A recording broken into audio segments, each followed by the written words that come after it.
Ces images ont été tournées cette nuit le long du boulevard Mortier dans le 20e arrondissement de Paris. Deux bandes de jeunes s'affrontent à coups de barres de fer, de battes et de gourdins.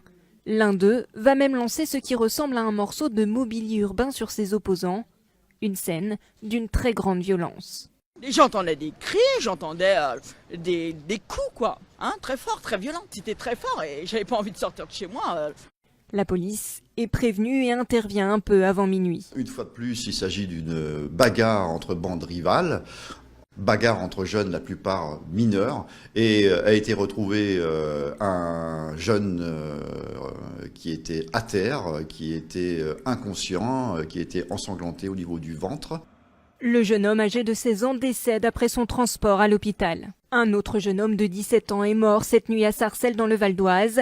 Frappé à la tête à coups de bâton, il a été retrouvé par la police en arrêt cardio-respiratoire. Ces deux décès interviennent après une série de violences impliquant des jeunes en banlieue parisienne.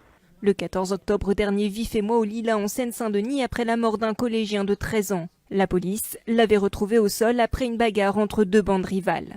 Fin septembre, un autre mineur a été lynché par un groupe de jeunes munis de béquilles, de boules de pétanque et de barres de fer sur ce parking de Garges-les-Gonesse. La victime s'en est sortie avec 67 points de suture et un traumatisme crânien.